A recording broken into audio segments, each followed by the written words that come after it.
በስመ አብ ወወልድ ወመንፈስ ቅዱስ አሐዱ አምላክ አሜን።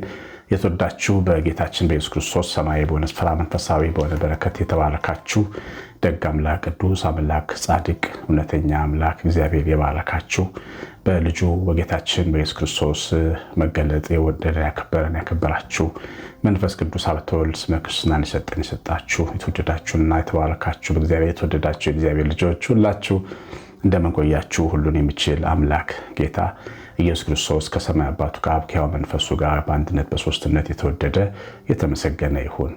የእግዚአብሔር ልጆች እንግዲህ ሚያዝያ 21 ወይም ሚያዝያ 5 የምናደርገውን ፕሮግራም በሚያስገርም ሁኔታ ያገዛችሁ ነው። አጋፔ ቤተሰቦች ከልብ ያመሰግናችኋለሁ። ትልቅ ፕሮግራም ነው፣ ትልቅ ስራ ነው የሚሰራ። መዝሙር ማሳተም ከባድ ስራ ነው። መጽሐፍ የሚያሳትም አገልጋዮች ስራ ሲሰሩ ከባድ ስራ ነው። እነዚህን መደገፍ ማገዝ ወንጌል እንዲሰፋ መስራት ነው። በጣም ደስ ብሎኛል የምታደርጉትን ድጋፍ አይቼ። የእግዚአብሔር ልጆች ደግሞ አንዳንድ ቤተሰቦች የመታችሁ ለመሳተፍ ከውጭ ድረስ ቃል የገባችሁልኝ ያላችሁ በጣም ተደንቄያለሁ። ደስ ይለኛል። እናንተም ቤተሰቦቻችሁም መምጣት የፈለጋችሁ 9114138 ስልኬ ላይ የትኛውም ጉዳይ ልትደውሉልኝ ትችላላችሁ። በጣም ደስ ብሎኛል። እግዚአብሔር ከእናንተ ከቤታችሁ ጋር ይሁን። መንፈስ ቅዱስ ይባርካችሁ። ዛሬ የምንማረው ትምህርት እግዚአብሔር በረከት አያልቅበትም እና ተጨቃጨቁ ነው የትምህርታችን ርዕስ። እና እግዚአብሔር ልጆች መጽሐፍ ቅዱስ ላይ አንድን ቤተሰብ ታሪክ አይተን ከዛ ቤተሰብ ተነስተን እግዚአብሔርን ታላቅ የበረከት ኃይል እንመለከታለን። ብሩካን ይህንን ታሪክ የምናገኘው በኦሪት ዘፍጥረት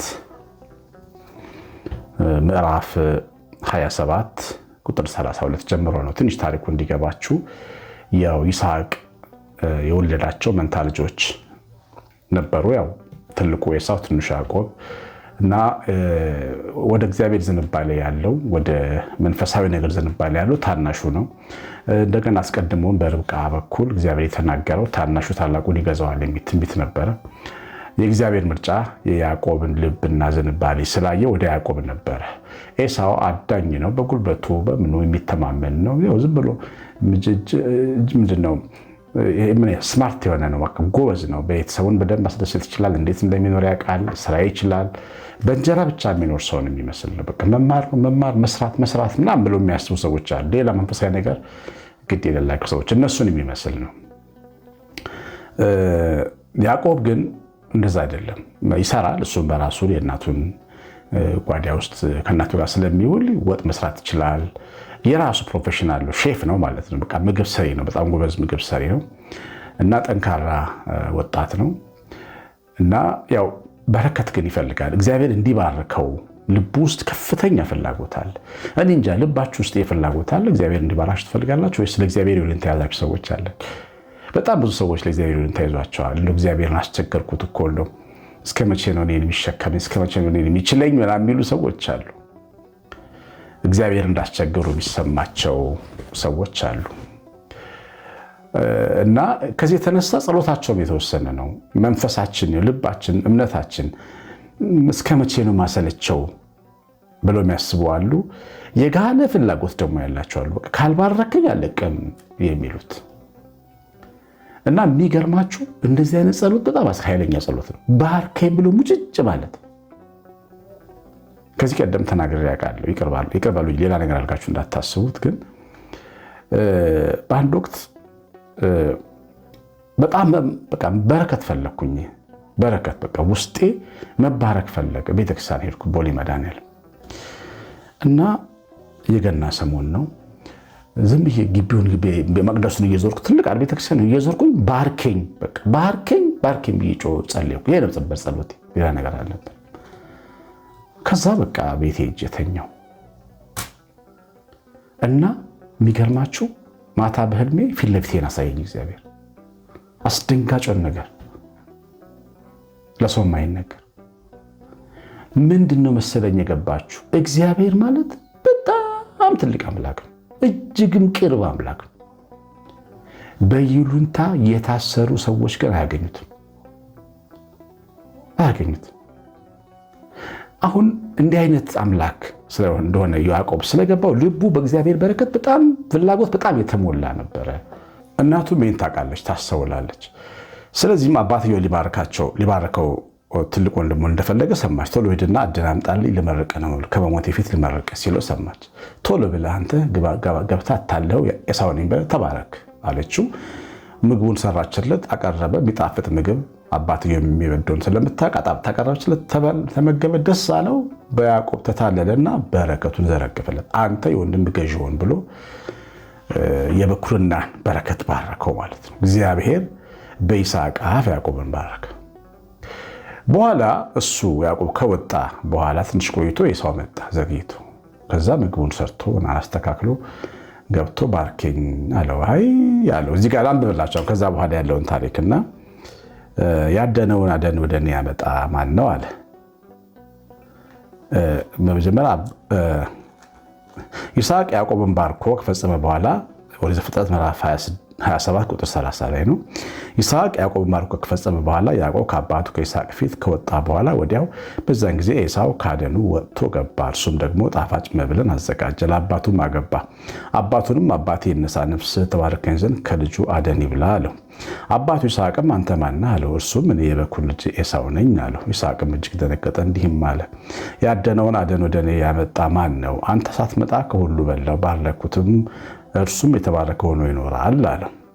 ኤሳውም የአባቱን ቃል በሰማ ጊዜ ታላቅም እጅግም መራራ ጩኸትን ጮኸ። አባቱንም አባቴ ሆይ እኔን ደግሞ ባርከኝ አለው። እርሱም ወንድምህ በተንኮል ገብቶ በረከትን ወሰደብህ አለ። እርሱም አለ በእውነት ስሙ ያዕቆብ ተባለ፣ ሁለት ጊዜ አሰናክሎኛልና በኩርናዬን ወሰደ፣ አሁን ነው በረከቴን ወሰደ። ደግሞ ለእኔ በረከትን አላስቀረህልኝም አለ። ይስሐቅም መለሰ ኤሳውን አለው እነሆ ጌታ ያደረግኩት ወንድሞቼን ሁሉ ለእርሱ ተገዢዎች የሆኑ ዘንድ ሰጠሁት፣ በእህልም በወይንም አበረታሁት። ለአንተ ግን ልጄ ሆይ ምንን ላድርግ አለው። በረከት ያለቀ ምርቃቱን ሁሉ እሱን ጌታ አድርጌ እሱን ልዑል አድርጌ እሱን ወንድሞቼን ገዢ አድርጌ አሰለጠንኩት በበረከት። ከዚህ በኋላ ሌላ ምርቃት የለኝም አለው። አሁን ይሄ ንግግር ምን መሰላችሁ? ሰው ስለሆነ ነው። ይስሐቅ ሰው ወዶ ይደክማል፣ ሰጥቶ ይደክማል፣ ኖሮ ይደክማል፣ አርጎ ይደክማል። በሰው የምንታመን ሰዎች ኤሳው የእጁን ነው ያገኘው። ከእግዚአብሔር ይልቅ ኤሳው አባቱን ነበር የሚያምነው። አባቱ እንደሚወዱ በደንብ ያውቃል። ስለሚወደው በአባቱ ይመካ ነበር። የሚመካ ቢኖር በእግዚአብሔር ይመካ ይላል። በረከት እኮ አታልቅም። ግን የሰውን በረከት ስለፈለገ ነው እግዚአብሔር እንዳለቀች በረከቱ ነገር ሰው እንደሆነ በስጋ ለባሽ የሚታመን የተረገመ ነው ይላል እግዚአብሔር ቃል። ሰው ሄዶም መጨረሻ ላይ ሊደክም ይችላል። አሁን ሰውን መውደድ፣ አባትን መውደድ፣ አባት ይባርቀኛል፣ አባት ያወርሰኛል ብሎ ማሰብ እኮ ኃጢአት ሆኖ አይደለም። ከእግዚአብሔር አስበልጦ ማየት ነው ኃጢአት። ትንሹ በእግዚአብሔር ሲተማመን፣ አምላኩን ሲናፍቅ፣ እግዚአብሔር ሲጠማ፣ ትልቁ ግን አባቱን ደስ ለማስተኘት ነው የሚተጋው። እና የሚገርማችሁ ኤሳው በአባቱ መመካቱና ኤሊ የሚባለው ካህን በልጆቹ በፊናስ መመካቱ አንድ አይነት ነው። ሁለቱም ነው ያጠፋቸው። እና የሰው በረከት ያልቃል። ሰው ሄዶ ይደክመዋል። ሰው ሄዶ ይሰለቻል። እና እግዚአብሔር ግን በረከቱ አያልቅም። እንደ ሰው ወይ ጨረስኩ እኮ ሰጠው ብሎ የሚያልቅ ድሃ አምላክ አይደለም ያለን። ስለዚህ እግዚአብሔር በረከቱ ካላለቀ በምንፈልገው ጉዳይ መጨቃጨቅ አለብን። በቃ ነዝነዝ ማድረግ አለብን። ካልባረከኝ አልለቅህም የሚለውን ቃል ታውቃላችኋል። ያዕቆብ እግዚአብሔርን የተናገረው ቃል ሌሊቱ ነግቷል፣ ሊቀላላም ቀርቧል፣ ሊሄድ ሲለው በፍጹም ካልባረከኝ አልለቅህም። እጁን ልብሱን ቀሚሱን ይዞ አንድ ባራኬ እንደታገለው ገብቶታል። አንድ ቅዱስ እንደነካው ገብቶታል። አልለቅህም ማለት ምን ማለት መሰላችሁ? በፍጹም አላቁምም ጸሎቴን ማለት ነው። ጸሎቴን በቀን 7-14 ይነዛነዛል። በፍጹም ካልሰጠኝ አልለቅም የምትሉ ሁኑ እግዚአብሔር ልጆች። ይሉንታ እንዳይዛችሁ የሚያልቅበት አምላክ እንደ ይስሐቅ ገዢ ያረኩት ወንድም ጨረስኩኝ እኮ በረከቴን የሚል አይደለም። መድኃኔዓለም እንደዚያ አይደለም። ለሁሉ ሰጪ፣ ሁሉም ባራኪ፣ የትውልድ ባራኪ እንደ ሰማይ ከዋክብት ሲል ትውልድ ነው። ከዋክብት ብዙ እንደሆኑ የሚያበረው ከዋክብት እንደዛ በጣም ብዙ ከዋክብት መስራት ይችላል። አንድ ብቻ ኮከብ ፈጥሮ ደክሞኛል፣ ከዚህ በኋላ ሌላ ኮከብ የለኝም አይልም። ከዋክብትን የሚሰራ ጌታ ነው። እናንተን ከዋክብት ልጆቻችሁን ከዋክብት የልጅ ልጆቻችሁን ከዋክብት ማድረግ የሚችል ባራኪ ጌታ ነው መድኃኒዓለም። እና መንፈሳችን በእግዚአብሔር ብልጥግና ላይ መተማመን አለበት። ብዙ ሰዎች ሽባ ጸሎት ነው የምንጸልዩ። ሽባ ጸሎት እንደ ሰው ነው የምናየው። እግዚአብሔር እንዳለቀበት ይሳቅ ነው የምናየው። እንደደከመው ይሳቅ ነው የምናየው። ደክሞት የማያውቀውን ጌታ እናደክመዋለን። አያልቅበትም። እወቁ። ጆሮ ያለው ይስማ። አያልቅበትም።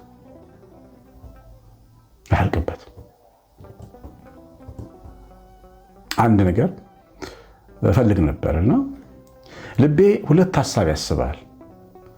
እንደው እግዚአብሔር እኮ ነገር የከለከለኝ ለበጎ ነው እያለ እያመናፈሰ እንዳልጸልይ ይከላከለኛል ውስጤ ማለት ነው። እግዚአብሔር እኮ ለበጎ ቢሆንስ ያደረገው የከለከለ እፈልገዋለሁ እኮ በጣም ያስፈልገኛል።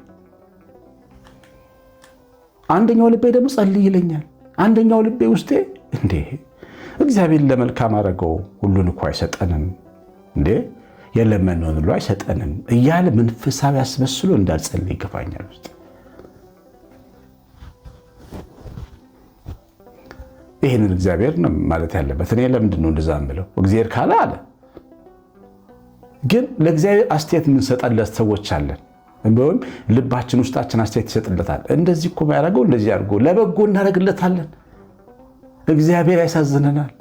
ልባችን የሚፈልገውን ጥያቄ ከእግዚአብሔር ከመቀበል ይልቅ ለበጎ አድርገን ነገሩን በቃ እግዚአብሔርን ጻድቅ ቅዱስ አድርገን ለማለፍ እንሞክራለን። ይሄ የኛ የማስተዋላችን ድክመት ነው። እግዚአብሔር ሁልጊዜ ጻድቅና ቅዱስ ነው፣ ሰጪም ነው፣ አያልቅበት። የሚፈልገው በትጋትና በእምነት በጭቅጭቅ የሚለምኑት ነው።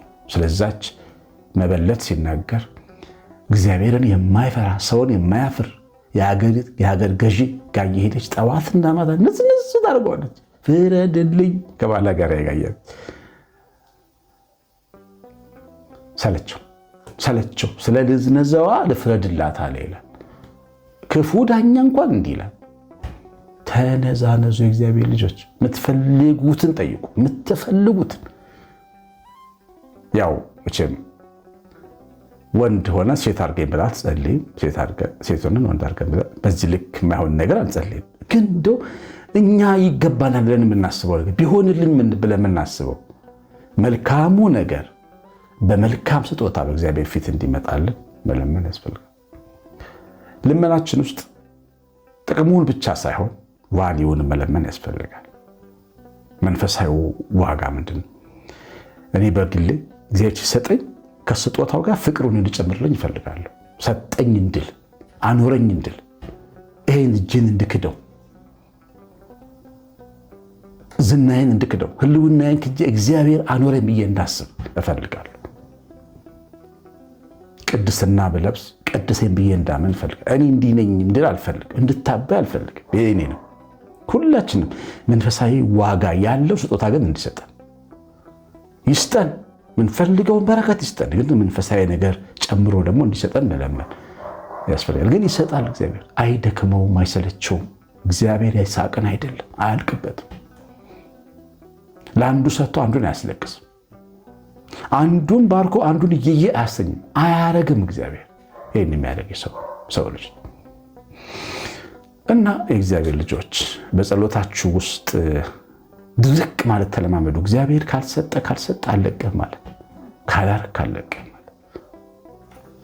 የሚገርማችሁ ሲያደርግልን ደግሞ ከልባችን ነው የምንወደው። ታውቃላችሁ፣ እንደዚህ ስለፈለግን ዝም ብለን የምንለሳለሰው ነገር ነው አደገኛ። ሲደረግልንም አናስተውለው።